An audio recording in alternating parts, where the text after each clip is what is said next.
The mezcal tasting I went to the other day just totally opened me up to how to approach mezcal, and yeah, so I'm ready.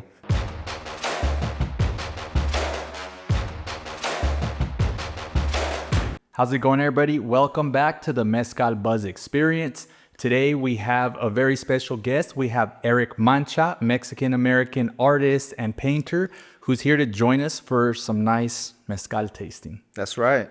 Dude, welcome. So this is a first for both of us. This is your first podcast, and This is our first podcast where we're opening it up, not just industry experts or people of the mezcal industry, but we're starting to open it up because the mezcal actually has connected us with people outside of the industry, with artists like yourself, and just we do different things in our lives, you know what I mean? So it's cool that the mezcal is what unites us in today's conversation. Yeah, that's great. It is really interesting the way that it just has brought so many just like people and opportunities in my life recently. So. And recently you were just at a mezcal tasting that you told me opened up your eyes. So I'm going to reach over and pull a little bit of agave spirits here to pour up. But tell us a bit about what that experience was like and how it opened your eyes. Yeah, all right. So like I just didn't know anything about mezcal at all. I didn't know much, but learning that it's kind of similar to wine, I would say, in the sense of the complexity of the notes of mezcal, and that there's like an entire culture of people that really geek out on mezcal. Like it's like the exact same thing you see with wine people, where they travel all over the world to try these exotic wines, and they develop their palate to pick up certain notes and regions and growers of the agave, and they understand the different agaves. And it's really interesting. I was bugging out. I was like, yo, this is really cool. Dope. So right now what I just poured up is you're mentioning wine, so we could say this is like vino de agave, which was one of the first terms after mezcal, when mezcal was being created in Mesoamerica. But this is a tequila. This is Tequila Cascahuín. This comes from El Arenal in Jalisco with the Rosales family. And this is a really cool bottle because this is the Tahona blend, what's called, and this is made in an artisanal method of tequila where it's crushed with a Tahona. Did you hear about what the Tahona is? That we did not discuss. There was no tequila that was had that night. It was just mezcal. So. All right, cool. Well, fun fact too, I'm just going to say there's a saying that you'll hear that all tequila is mezcal, but not all mezcal is tequila. Okay. And what that means basically is that when we're talking about mezcal, especially here at the Mezcal Buzz Experience, we like to use mezcal as a reference term to agave spirits, Mexican agave spirits. So like mezcales and tequilas, so they're made from the agave plant. In this case, this tequila is made in artisanal methods where I mentioned the Tahona. It's a large monolithic stone. It's a round monolithic stone that's used to crush the fibers of the agaves that gets them ready to get the sugars going. Okay. For the fermentation to start, and then it goes on to the distillation process. But I'm just going to say, let's go ahead and taste it. Okay. Tell me what you think about this. All right. So is it just like you sip it? We're not shooting this, right? Absolutely not shooting this. Yeah. All right. We're definitely going to sip it. And, as the tequila or the mezcal, the agave spirits sit in the glass, it also opens up as well. A lot of the alcohols start to change and evaporate. So we'll give it a couple sips as our conversation continues. Okay. So, all right. Salud. Salud. Hit the table.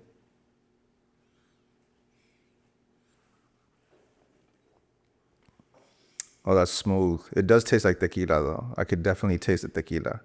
Absolutely. Tequila has like a tequila flavor. Yeah. You know what I mean? Like this tastes a little different, we could say, but I mean, you said it right away. It definitely tastes like tequila, right? Yeah, absolutely. But I will say, though, like one of the things that they showed me the other night when we did the mezcal taste, shout out Rocio, by the way, from Mezcal Ting.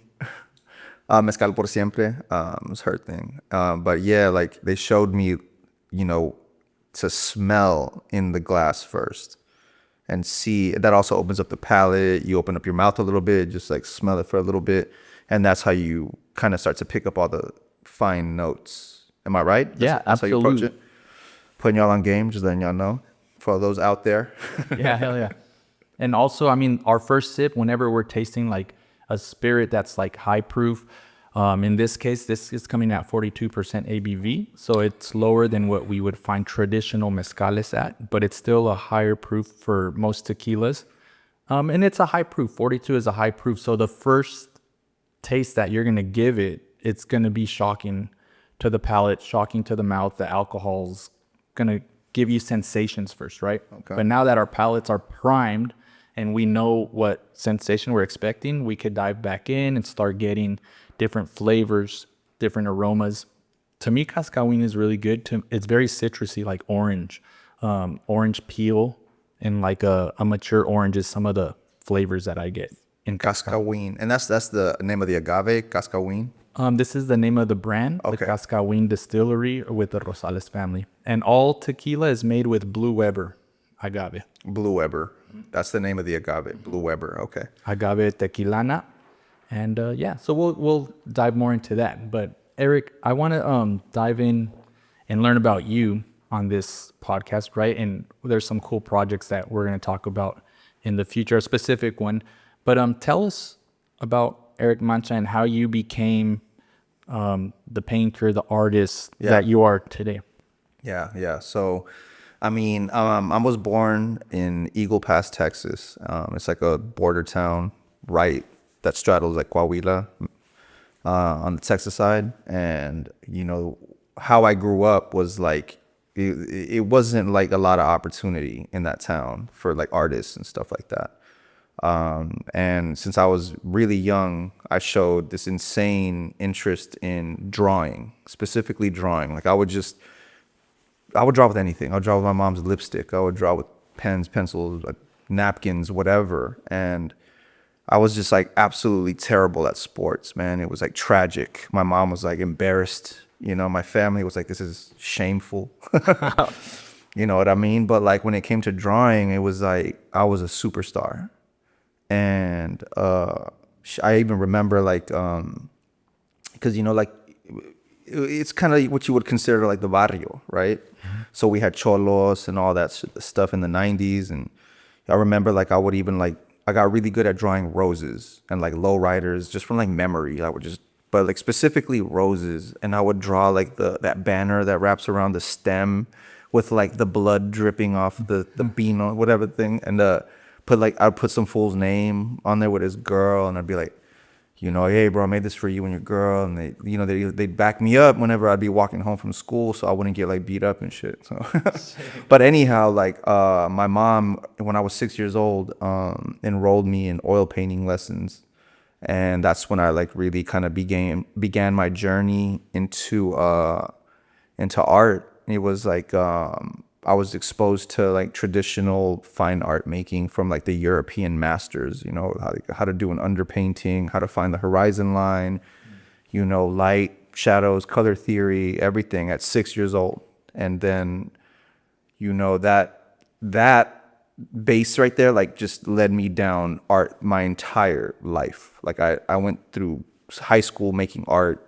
Even when I wasn't in art classes, I was still making art. And it led me down the path of going to college in Hollywood at this school called Noman, and they specialize in visual effects. And back then it was like I didn't see a career in making paintings. My like first generation pretty much, you know, like there was nobody in my family that was like, oh yeah, you know, el arte está bueno. Nah, they were like, you got to get health insurance. Yeah. Get a 401k, you know. I mean, it's to this day, it's an unconventional path, right? So it's sick that you were able to pursue that. I learned about visual effects, and instantly I was drawn to it because I love movies. That's like another aspect of my life. You know, I love art and all that stuff, but like movies to me, I'm a geek. I love them. So I was like, man, if I could be creative and make movies, fuck yeah.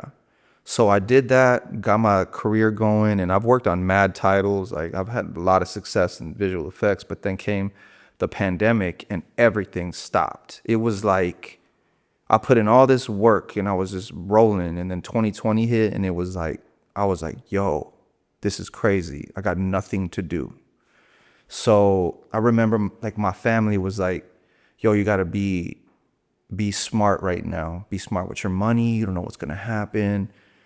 I didn't do any of that. Like I just booked a studio in Oaxaca, this like large warehouse in this neighborhood called La Cascada. No, I think La Cascada. That was the name of the studio. It was right by Xochimilco area in Oaxaca. And anyhow, yeah, I made a painting out there. I connected with this photographer, Enrique Leiva. You know, that's my boy. He introduced me to Oaxacan culture and, you know, really like hazed me with the mezcal. That was like my real first time ever tasting, getting into mezcal for real. But I mean, we were just like abusing it. It wasn't like, oh yeah, you got to taste. No, we were just like, get lit, you know, being in the studio. To create the art that you... Yeah. And I made a painting out there and it was like a great painting. Like it sold for a lot of money. I came back to LA and Where did it sell? It sold in Beverly Hills. Okay. Yeah. To backtrack a little bit then, so that path that which salute to moms, because on an early age supported that art in you and saw that going into that stood out to me. So salute. Yeah, man. Shout out Alma. She knows it. She knows. She's always like, if it wasn't for me. So good. Yeah. Thank you. You know, there you go. But along that journey to get to visual arts, the pandemic hits, and then you're in a studio in Oaxaca and just sold this piece of art, right? Like what other kind of like is there other moments that you stuck to painting? Because going off into visual arts, what brought it back to painting? I just like had seen several friends of mine making art and doing good in the field. And I was like, man, I kind of want to like explore that. It's been a while since I painted. I wonder if I'm still good or whatever. So there was a time that you kind of stopped. I was thinking about it already. Yeah. Like before that, I had been selling paintings here and there just for fun, make some extra scratch. You know what I mean? But then when the pandemic hit, I told my mom, I was like, yo, I'm going to hit this painting thing hard. And she was like, ay, mijo. She was like, you're going to struggle. Why? And she wasn't wrong. You know, it's been a crazy journey. But that was like, it was the stillness. I was like, I can't stay still. I got to like do something. And I was like, what's better than going to Mexico to go paint, you know, in the motherland, you know, like I'm not Oaxacan, but still though, like, but you know, that was during or post pandemic 2020. Yeah, it was in 2020. Yeah, and that was the beginning of my art career. And now I'm rolling like throughout the ups and downs or whatever, man. I'm still here doing it, and it was just, you know, it was like a risk I took, like just like a solid belief in myself.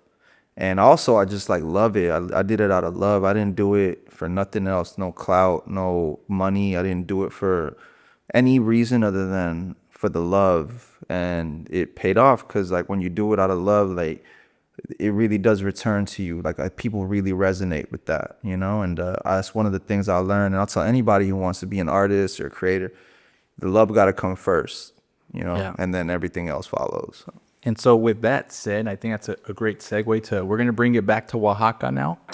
You're talking about doing it for the love. This is my good friend Julian Rodriguez and his family called Honor y Amor. His mom's name is Honoria. So this is in honor of his mom, the brand, family-owned brand. This is in the Chontal region of Oaxaca, which is the sierras that are the south part of Oaxaca. And this agave here is an Agave Americana. We see varieties of Agave Americana around Woodland Hills, where we are, around LA, Southern California. I've seen that. And they got that thing that pops out the... Yeah. All agaves will have... What's that called? The quiote. The quiote, right? Yeah. The Agave Americana is also known as the century plant. But this one, colloquially, there in that region, they have it as wild, and they call it Blanquito. So we're going to taste a different maguey, different agave plant, and this is our mezcal from Oaxaca. Dope, yeah. And is this your clean one? It is. Cool. And I was going to say, or ask you, talk to us about that transition. You said your career started from creating art in Oaxaca. You created a painting that sold a good sale, you said, in Beverly Hills. How is that transition? Like, how did that start then the ball rolling and moving of like, yo, making art, people wanting that art, getting, you know what I mean? Yeah, no, I came back and there was just people kind of like talking about the painting that I made. And can you share a picture of that? We'll put it up as we're talking about it. Yeah, we describe it a little bit. Well, it's like this woman that I met through my homie Enrique or Kike, and I painted her, and she was from this area called Del Istmo in Oaxaca. It's like a region. I don't know the name of the town or whatever, but like she brought this because it was painted from a photo. Like I styled the photo shoot, and then I painted from there. Yeah, let's get that little sip. Yeah, go ahead. Ooh, this one got some different notes. I can't tell you what. I'm not that up on like my mezcal knowledge, but it's got a lot going on in there. But you know what too? Like it's very subjective, everybody. So when you smell it, the mezcal, you're gonna smell what you smell. You're gonna smell your memories, your upbringing. You know what I mean? There's certain similarities that we're gonna find in the lactic aromas from the fermentation. A lot of herbal notes we'll find, fruitful aromas, minerality we find in mezcales, but it's kind of described different by people, right? To me, this one was pretty floral on the aroma. Yeah, it's definitely perfumey.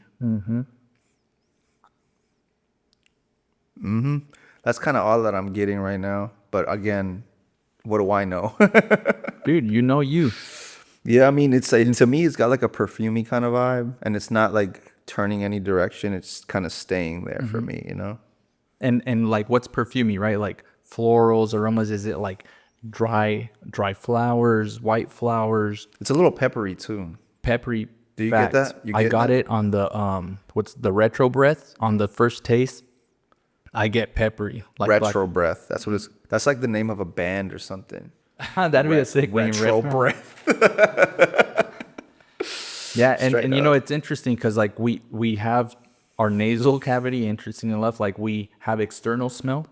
We do that first, but when we consume something and we breathe out on that retro breath is the internal aroma. It's still aroma, it's not a flavor.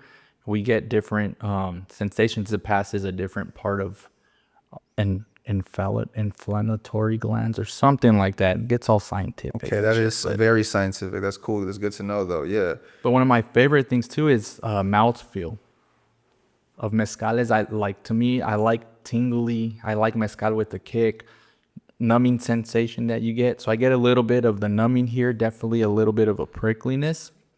So that's one of my favorite things in some good mezcales. This is, I think, 48% ABV. So we jumped up a little bit. Okay. No, it's still really smooth, though. You could tell like this is like, you know, right? Small batch, top tier, you know. Yeah, their batches are like under 500 liters of mezcal when they do it, and it's all you know, family run. His sister, his two brothers, his father, like it's all family operated. That's dope. The agaves are coming from their land, their grandmother's land and stuff. So, and these are like, they're like, it's done the right way, the traditional way. They're not like adding no, you know, bullshit here and there. Bomb. Yeah, no additives, nothing. Traditional, yes, and traditional in the Chontal region that he's grown up making mezcal, learning from his father, his uncles, and stuff like that. Okay, cool. But that was good. So that was bomb, guys. That was a good one. Yeah. But we digress, right? You're telling us about that experience, man. Yeah. So she came through for the photo shoot and brought this amazing dress that they use for the Guelaguetza out there. Her family, like it was like handmade by her like great grandmother or great great grandmother, or like they had been making it throughout the generation. And it was a beautiful dress. So I had to get, I wanted it to be like a mixture of Mexican culture and like Chicano culture. So I had like some Nike Cortez shipped to Oaxaca because they don't sell any Cortez in Oaxaca. You know what I mean? And I got it all in there, and we snapped the photo. It was cool. And then, that was like the basis of the painting. It was like authentic Oaxaca mixed with Los Angeles or Chicano, United States. And it was like, I don't know what I think is a pretty simple idea, but I think I executed it pretty well. The painting is beautiful. You know what I mean? And people recognize that painting from my body of work more than anything. That painting has definitely been like a marker in my visual. And does it sit somewhere right now in a private? Was it a private sale, or is it somewhere that it can? No, it's a private sale. Okay, so we could see it online, maybe in like picture. My collector's office. Yeah, badass, dude. Right on. Yeah. I mean, that was my first sale. You know what I mean? And it's not a small painting at all. It's a big painting. And when you were doing that, I mean, I like hearing, because you're very humble about it, right? Like, oh, it's a small sale.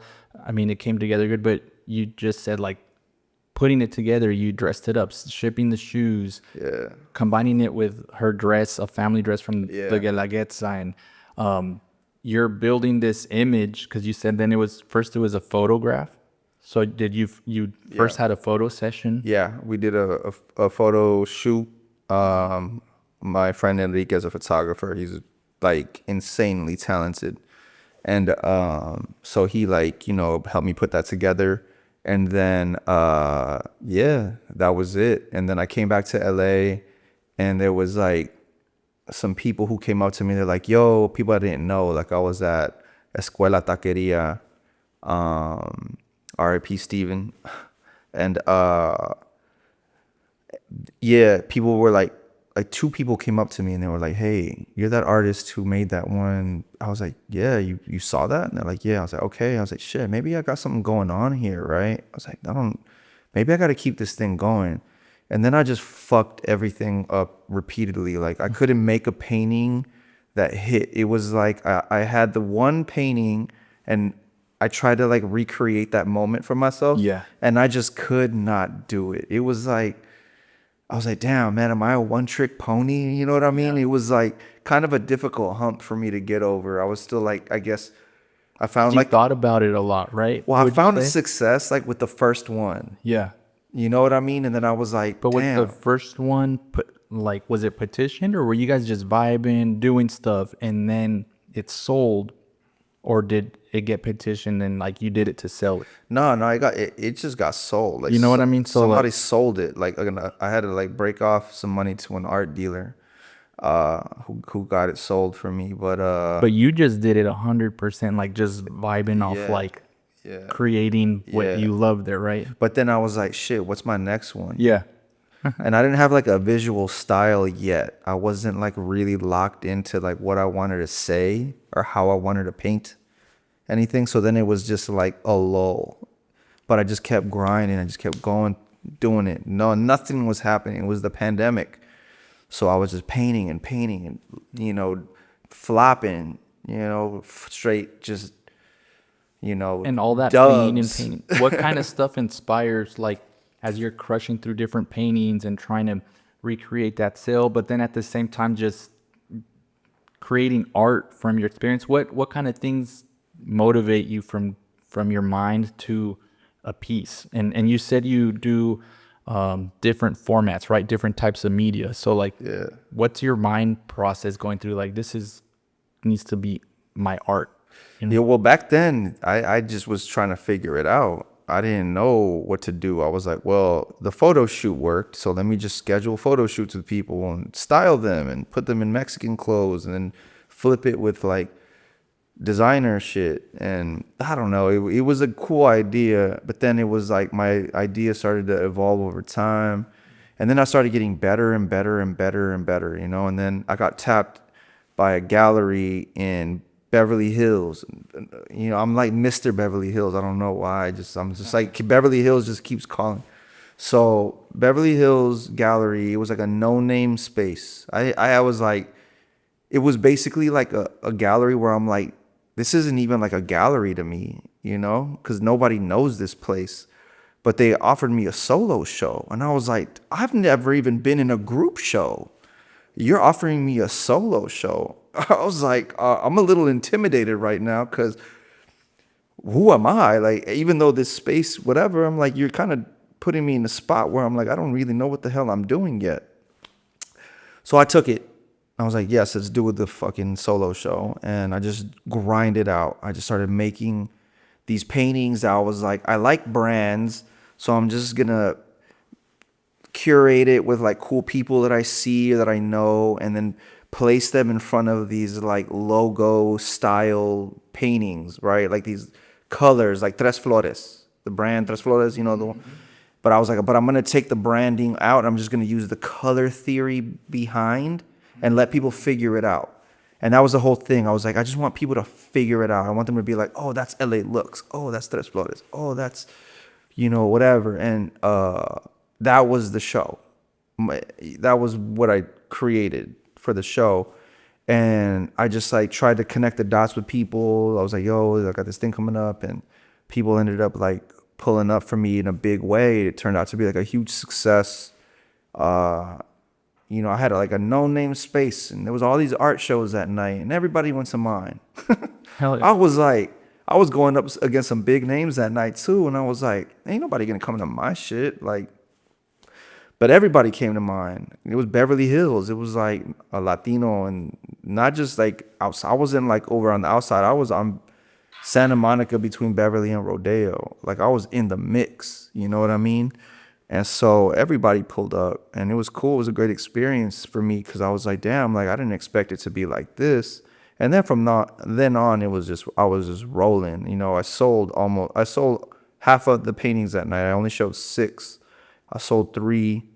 And then from then I sold privately. And and then everything just kind of like started rolling from there, you know what I mean? And then, you know, whatever, now here I am after that, you know, like now I'm still doing things. I got other projects coming up. So, but that's kind of what like led me to this point, you know? And so with that, so now getting approached, establishing your name, finding your style, like doing what you love, how do we get here today in the sense that we connected through Mezcal, we connected through Mezcal Por Siempre. Rocio was on the show. We spoke with Roland, and we know that you created the artwork and the piece for Mezcal Por Siempre. Yeah. That's coming up. Tell us a bit about how that world comes together, and tell us a bit about the piece that was created for Mezcal Por Siempre. Yeah. So, thank you for asking that question, because I think that's like super important, right? Because that's why I'm here. But like, okay, so Mezcal Por Siempre, Rocio, Roland, they tapped in with me. I had been going to Damian for a minute. Damian is my favorite restaurant in LA, and I'm a regular over there. And so they were like, you know, we love your work, and we would love for you to make the painting that's going to be the flyer that represents our festival. But tell me, so were you just like eating and they just tapped your shoulder like, hey, we love your work? Or like, did you guys, you know what I mean? Like how it is. No. I had just been going so much. Like people just knew me. Like I'd pop in, they'd be like, yo, Mancha, what's good? How you been? And I'd be like covered in paint, and they'd be like, oh, and I bring my wiener dog. Honestly, I'm not gonna lie. My wiener dog was the reason why everybody at Damian started fucking with me, because like they were like, I love your dog, and I was like, yeah, she's amazing, you know. Dogs, man, they bring us together, dude. She was the connector. Yeah.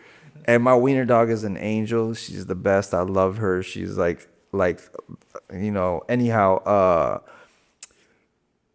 that was really like the thing that connected the dots, was the wiener dog. But then like I got cool with everybody, Roland, you know, specifically, and then he'd be like, hey, Rocio's doing this thing. I work with Mezcal Por Siempre. We're having a pop-up pull-up. So I pull up and, they'd be like, hey, like try some mezcales. And cool. I would just kind of support their little pop-ups, their events. And not little, I'm sorry, not to be disrespectful. Like I would support their events, their pop-ups. And that's kind of like what started the communication. Mm-hmm. They followed me on IG. They saw my work. My work has just been growing and growing and growing. And that's kind of what led me down to be here. They commissioned me to make this painting. And of course I was going to say yes. Like I really respect them and, their ideas that they had, like the fact that they gave me the open space to create the idea was really great, Cool. I'm going to ask about that artwork, but I want to share some more mezcal. This is also Oaxaca. This is from Maestro Mezcalero Marcos Brena. This is in San Luis Amatlan, Oaxaca. And what we're tasting here is a Tepeztate. And a Tepeztate is an agave that grows, I don't know, like 27 years, 30 years. It's a wild agave that grows like on cliff sides. And it takes a really long time to grow this agave. So it's a very held in a high place. People want to drink that. Cliff sides. Yeah, so like in a rock, like on the side, you could see it. And it's a massive... Can I see that? Yeah, please. So it'll be like hanging out of like some rock, just growing for like 30 years, dude. Wait, what's the name of the agave? Tepeztate. Okay, so it's up there at the top. Tepeztate. Mm-hmm. Dang, okay. And Maestro Mezcalero Marcos Brena, and his son Fredo Brena as well. I'm excited. Okay, cool. Let's do this. Yo, I like these cups, by the way. I see them at Damian. Yeah. It smells quite different from each of them has smelled different. Yeah, I'm having a hard time picking up like a clear note on this one. To me, I feel like it smells a little briny, a little bit like seawater to me. Like when I smell the Tepeztate with Marcos Brena, I feel like I'm at the beach or something, and I'm smelling like the ocean water coming up. Yeah, I could see that. It would just be mineral. Briny. Yeah, minerals. That's what it is.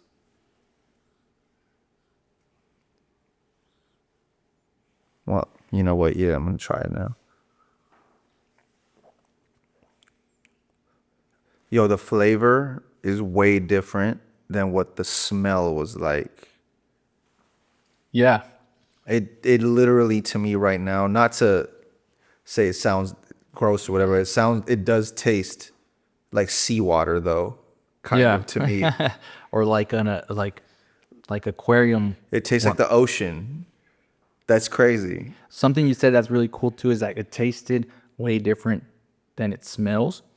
And in all the mezcal world and the different spirits we taste, it's interesting that sometimes you find the most like transparent flavor aroma profile where it's like it smells and tastes similar, right? Like you smell it, you taste it, like yeah. And then you get something like this where like you smell something, you're sitting on it and smelling, and then you taste it and it's like something different. So you're just like hunting for different flavors and aromas, and that's one of the things that fascinates me. It's just like it's not always the same experience with the mezcales that we taste, Yeah, no. That's a cool observation.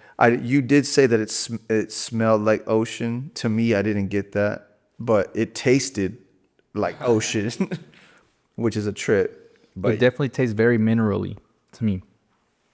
That's another thing too. Like when I give tastings, I'll give private tastings. Sometimes I try not to so much tell you like it's gonna taste or smell. Right now we're just vibing and sharing what we are tasting and smelling, but man, again, it's very subjective to every person, Right. Sometimes mezcales will like awaken a smell that's familiar and you can't identify it, and you're like sitting there thinking like, dude, I know what that is, or like a memory. That's or something. so true. That's really what it is. that happened to me at the tasting that I was at the other night. Like, man, I can't remember what it is that I smelled in one of the mezcales, but I was like, let's just use like an example. I was like, oh, this smells like tamales, you know? Even though it wasn't tamales, but I was like, it was kind of like on that type of thing where I'm like, yo, like it felt like such a memory to me. And they were like, the person sitting next to me was like, yo, like I don't taste that at all. And I was like, all right, well, but then they explained to me, they're like, because everybody there was just so knowledgeable, and they were like, well, that's the thing. It's like my memory might be different than yours. And I was like, damn, that's a trip, man. That's really cool that's the kind of like the level of complexity that people go into with mezcal. I didn't know that. I was like, dang, that's really cool. And it's like you said, the memory, right? One time I was giving a tasting and this lady told it to me very nice and almost poetic, and I can't remember exactly, but she said something along the lines like, dude, this is like a faint memory or a dream that I can't remember. Like, you know, when you wake up, and lately I've been having a lot of dreams actually where it's like, I know the feeling of my dream when I wake up, but I don't remember what that is. Like, I don't remember what I dreamt, but I was like, I had a good dream, but what was it? And sometimes I feel like these aromas trigger those things. And like, and it's not just in mezcales, right? It's sometimes we could be walking somewhere and get an aroma of a woman that walks by and you're like, oh, that smells like the fragrance my grandma used to wear or something. And it reminds you of those things. I feel like we find those things in mezcales. That's what's up. That's a good analogy. That's cool. Yeah, that's really dope. I dig that. But more digression into the mezcal. Let's go back to that conversation. Was it with Roland or like with Rocio or together? What was the ask, I should say, for the artwork? And we met up at Detroit Taqueria, and we discussed ideas. We all kind of bounced around like certain visions that we were all having. And I didn't know, again, at that point, I didn't know shit about agaves, man.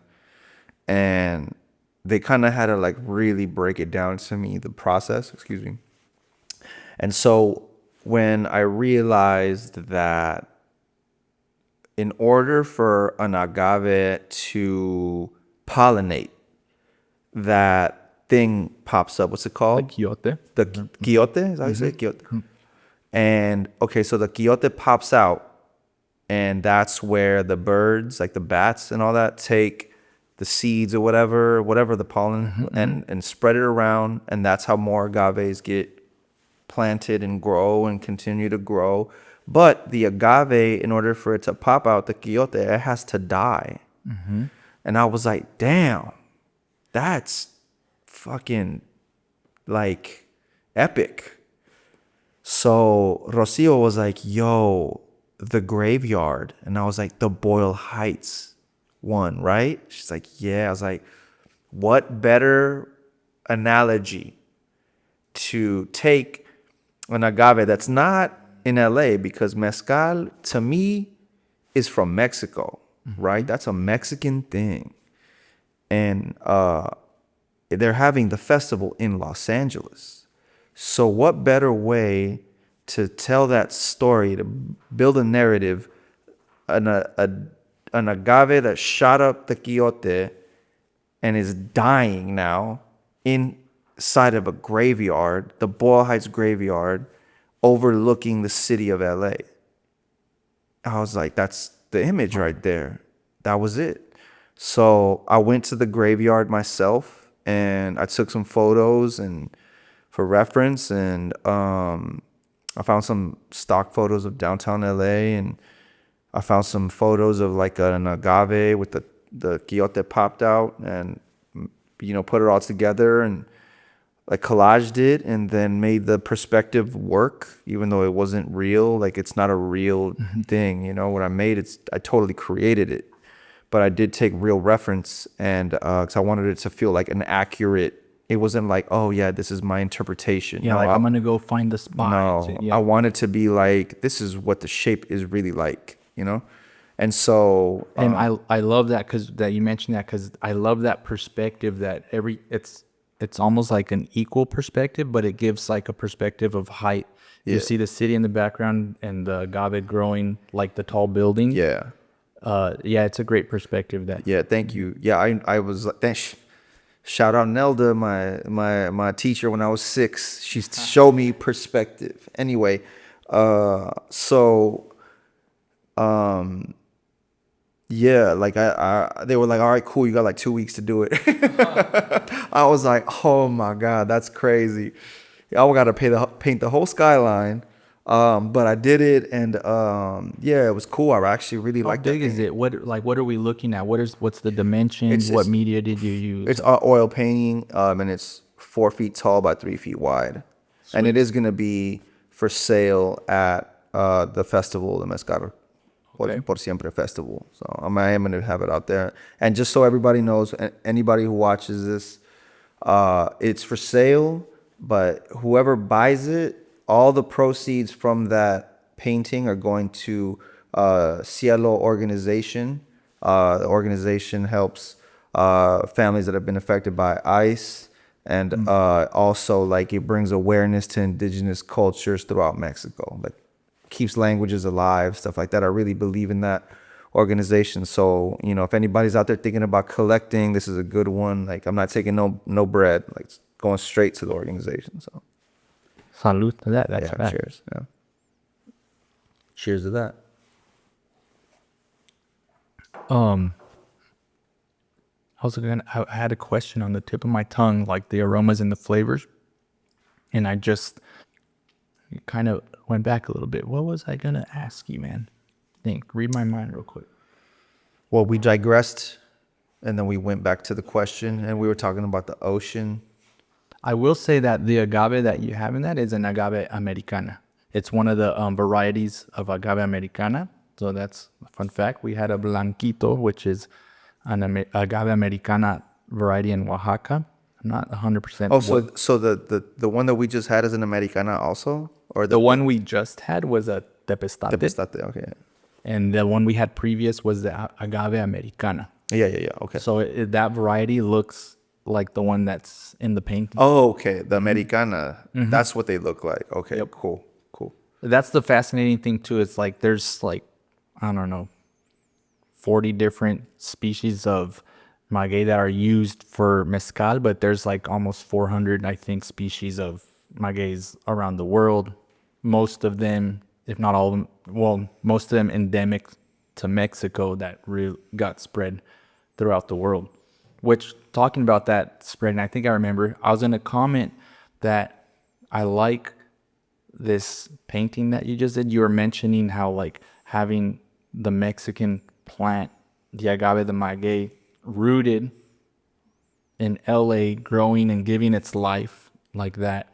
And it kind of goes full circle, almost inverse of like how you started your career with the Mexican-American Chicano culture that you went with to Oaxaca and created that artwork, bringing, the brands that you like, the Nike, the Cortez. Anyways, like coming to Oaxaca, setting those roots, creating that artwork, and here you are almost doing something similar, but kind of inverse. Yeah. You know what I mean? That's kind of how I vibe when you were explaining that. Damn. So that's sick. That's cool. Yeah, I didn't think about it like that. Yeah, it is funny how much of a role Oaxaca has played into the development of my career. It's kind of like an instrumental place to me, and I love it. I really cherish it over there, and with all of the opportunities that come my way, I'll always try to find a way to link Oaxaca back into the conversation. Mm-hmm. I love it out there. Coming back to this festival, what do you expect, or what do you have planned for your future, like new projects or more artwork coming our way, Yeah. I mean, like I mentioned to you before, like I do have stuff coming up, but I just cannot talk about it, I am still working in films now that the pandemic's over. I'm working on a movie, but I have an NDA and I don't want to, Hell, it's not numbers. I don't want to fuck that up. Nah, don't. But look out for it. Follow. Like we'll see. Like we're gonna see it in the future, Yeah, right? so I got a movie, but I'm also I'm doing some other things with the art. Again, that I can't talk about either because also have an NDA with that. But on top of besides the NDA stuff, just to like talk about art on its own, yeah, like I've been in group shows throughout the year. I have a group show coming up on Saturday called Roots and Reflections with the homies from the Tercos Party Crew and my homegirl Kinky Fu. She knows who it is. But yeah, but other than that, I'm currently working on a body of work, like paintings, and these are like very close to my heart. I've been keeping them like just to me right now. I've been making them in my studio, and I'll say that the inspiration for these come from where I come from. Whereas beforehand, I was always like painting like the homies and thinking of ideas to make my paintings marketable. Whereas now I'm just making art that resonates with me. And they're all based off of Mexican life along the border, whether it's Mexican or Mexican American, and the way that those two lives, those narratives intertwine with one another. So that is kind of where the emphasis of my work is right now. And also I'm putting a lot of emphasis on the Rio Grande. I think like that's a really interesting place. You know, I remember being a kid and I was always like, man, I don't want to live in this little ass town. Like, I want to get the hell out of here. I want to live in LA or some shit. You know, I want to live somewhere else. This place is, you know, it's like the armpit of Texas, you know, but I didn't know how much like interesting culture intersected my life at the time. I took it for granted, you know what I mean? I just saw MTV and that's what I wanted. But like really like it was really crazy seeing the things I seen growing up. Like I remember like seeing like all these teepees lined up by the Rio Grande, where all the Kickapoo indigenous tribes people lived at the time in the 80s. And you'd see real huts and teepees. And also like I grew up right by the reservation, the Kickapoo reservation. And we would all ride the school bus together. You know, we were all like in community with like, you know what I mean? Those were like my friends. And then also too, just seeing all of the families that would cross the border, like swimming together with these black trash bags floating behind them or next to them. And those images are like seared in my mind. And then you see things like Donald Trump in my hometown of Eagle Pass calling it the worst border town in the country, and you know, saying that the border crisis is out of control and all this craziness. And then you go there and you're like, what is he talking about? Yeah. But then you see these buoys that are floating in the river and people are being caught up and drowning in them. And you're like, man, this is really crazy. You know what I mean? That this is the way that people are getting treated. So yeah, like I've moved on from Eagle Pass and I live in LA and I've lived here for half my life now and I got my own thing and I'm making movies and I'm whatever. But then I think about where I'm from and I'm like, I gotta do something about this. I gotta like say something about it, you know? So yeah, that's kind of where I'm putting a lot of my emphasis in right now. That's dope that you realize that you're seeing that you can say something, you have a voice, and like you don't forget where you came from and you're able to put that out there, and that, you know, you're not what's the word I'm looking for, like not shy, but you know, sometimes we don't speak up. Sometimes people don't and see things and we want to say things and we see things, but you know, hat tip and hats off, you're taking that, your medium, you're realizing where your voice is, and you're working on this project where you're able to speak up and say something. So Yeah. that's fantastic. Thank you. What is that body of work kind of looking like? Has any pieces been worked on yet, or is that something that's ideating still? Yeah, no, I've had like a couple that I've finished, but those were just kind of like to get things started. Like the real meat and potatoes Yeah. is what I'm working on now. And, it's not going to be a forever thing. This is like what I'm working on at the moment. This is what I got to say for me. Mm-hmm. And also it's just, I got to say something for like my people, and they know who they are, the real ones. Yeah. And, it's my duty. And that was kind of like what I was saying earlier, how back then I didn't know what I was doing. I sold a painting and I made all this money, and I was like, shit. People started talking, like I was like, yo, like people actually know my work, and all those things you think that are never gonna happen started happening. And I was like, dude, like I can't believe I kind of like cracked the code a little bit.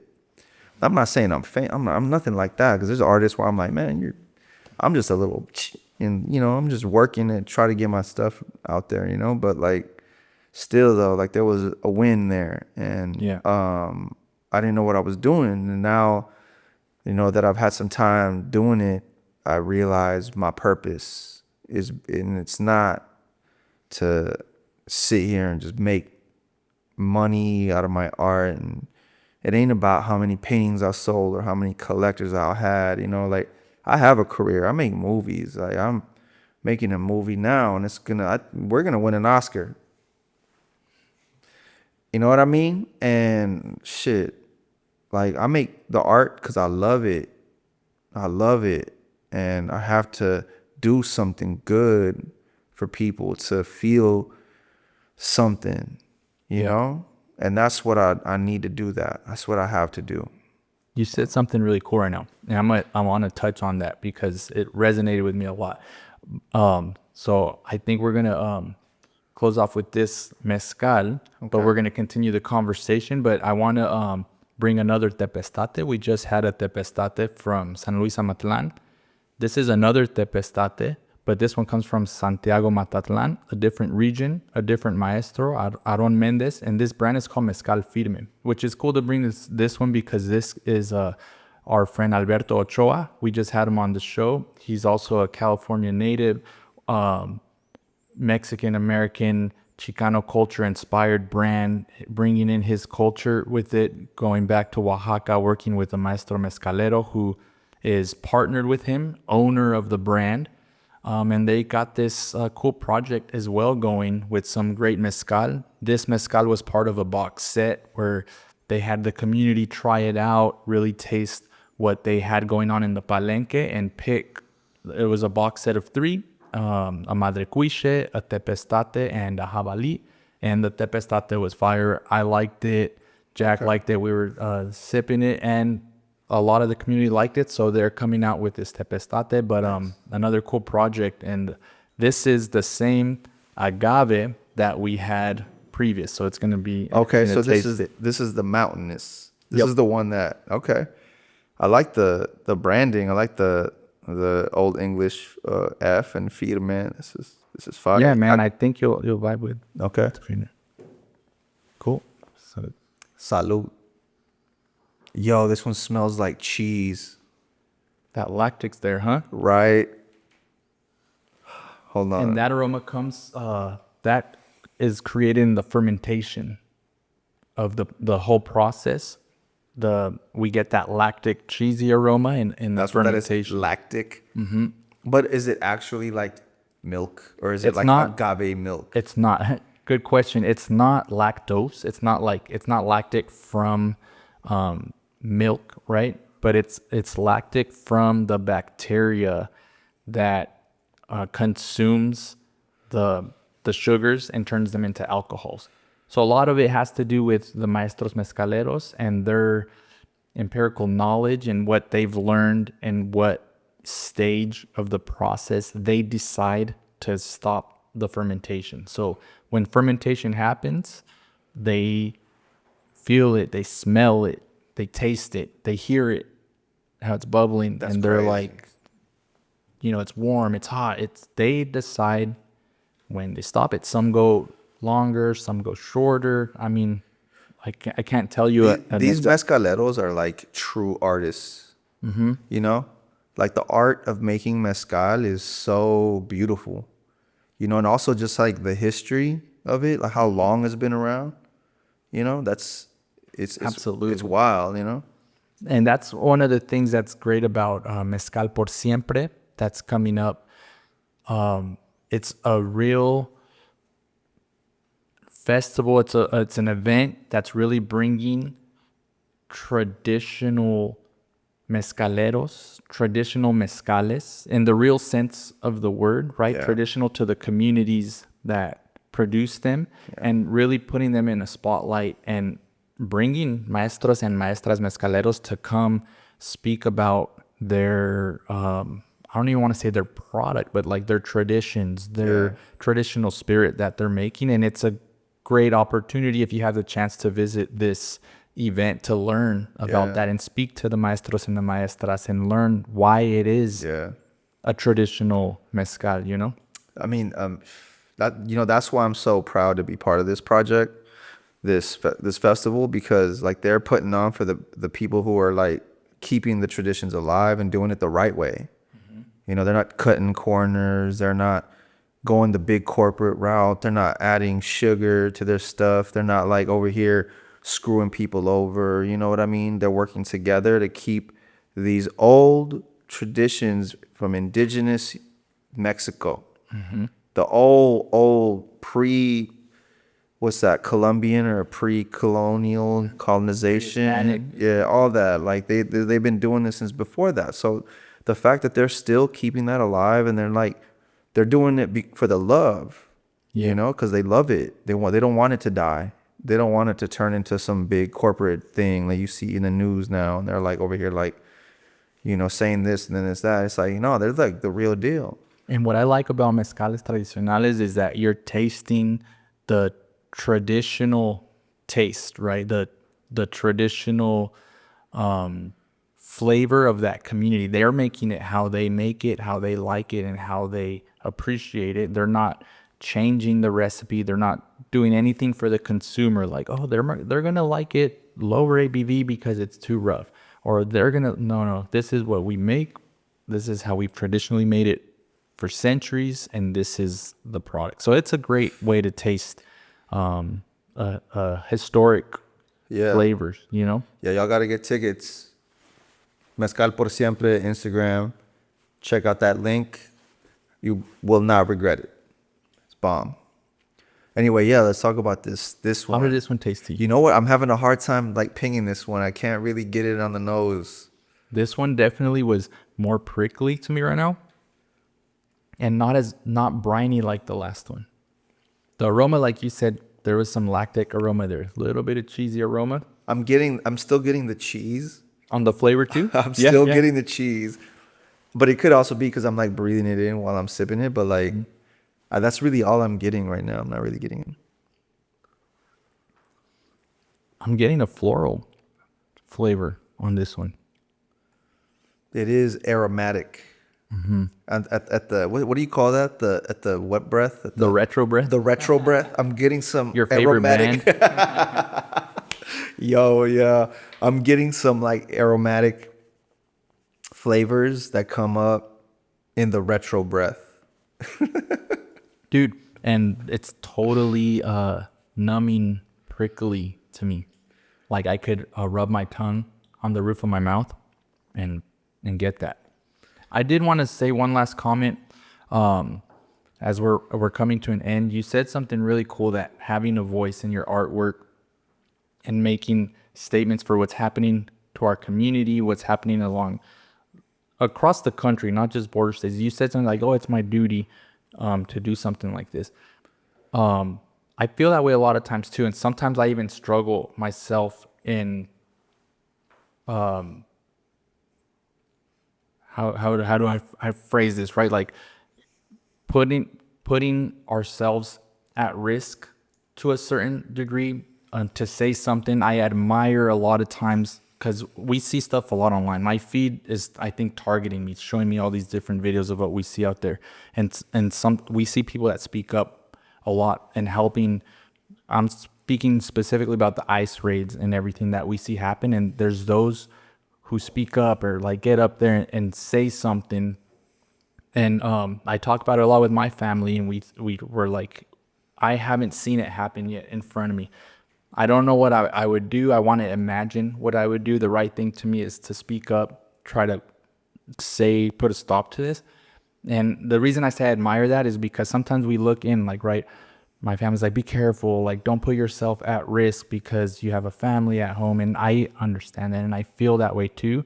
But at the same time, like, not everybody can speak up.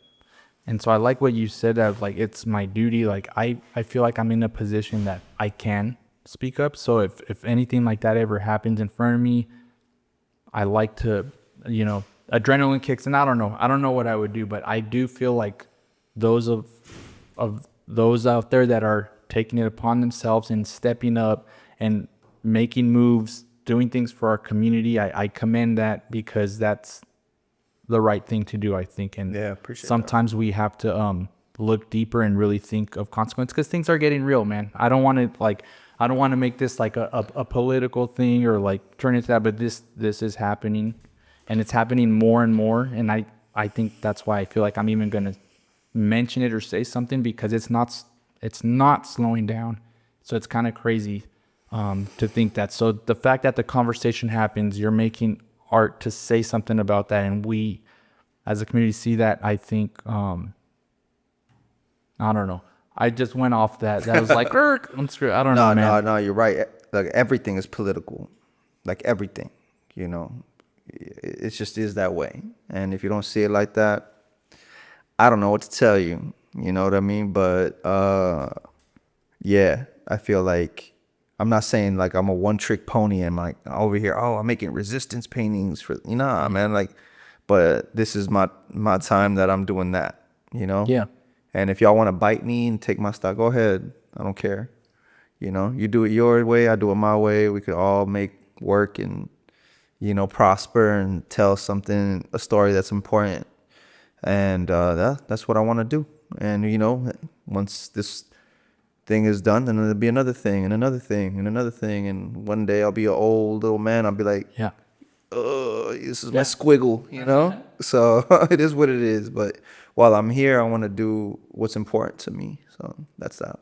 Good, man. And if you guys want to buy a painting, a specific painting, like, is there a name to that painting, the agave and the skyline? I just called it Mezcal Por Siempre. I didn't actually name it. I just named it for the festival. So, right on. But it is for sale, and we are going to be showing it. And, like I said, all the money is being donated. Like, if you buy it, every dollar is going to go to that organization, Cielo. So, perfect. Yeah. Well, there you go. September 13th, Mezcal Por Siempre. You don't want to miss this event. And you're going to check out the Mezcal Por Siempre painting by Eric Mancha. That's right. Dude, thank you for joining us. So, first time podcast in the books. Our podcast comes to a wrap. Salud, guys. Salud. Thanks. Thank you.